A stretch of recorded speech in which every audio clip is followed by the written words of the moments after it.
رجو چې د شمالي انډیا اوسیدونکی ده ولې خپلو 500 ورونو سره واده کړی دی. سلامونه او احترامات مې قبول کړئ دوستانو. امید دی چې ټول به روغ جوړ یاستئ.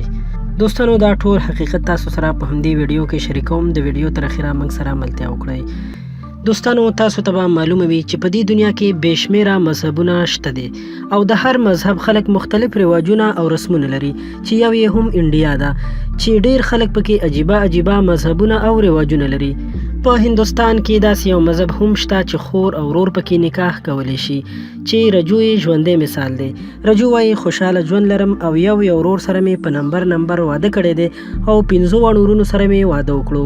دوستانو که تر اوسه مو زموږ چینل نه وي سبسکرایب کړی مهرباني وکړئ همدا اوس یې سبسکرایب کړئ. رجو د هندوستان په شمال اړخ کې کلیواله سیمه کې ژوند کوي.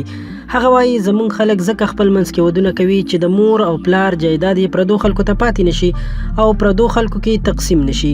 هغه وایي چې یو زوی مې دی خو معلومه نه ده چې د کوم ورور نه مې پیدا شوی دی خو د ټولو په خوښه پرې رجي نوم ایښودل شوی دی او ټولو ته ګران دی او هر یو یې خپل زوی ګڼي. هغه وایي زموږ واده قانوني دی او هیڅ ستونزه نه لري. د دوی په کلي کې نورې مېرمنې هم شته چې 2 او 3 میړونه لري. رجو وایي چې زه په خپل ژوند کې ډیره خوشحاله یم او هیڅ ستونزه نه لرم. دوستانو دا یو رښتینی خبر دی او هیڅ دروغ نه دی.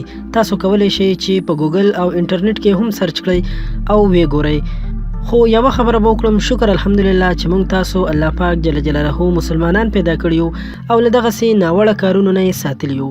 که ویډیو مو خوښه شوې وي ضروري در سره لایک کړئ، ملګرو سره هم زموږ د چینل نه شریکه کړئ او زموږ چینل پښتو پوسټ سبسکرایب کول مو هیر نشي. ډیره مننه.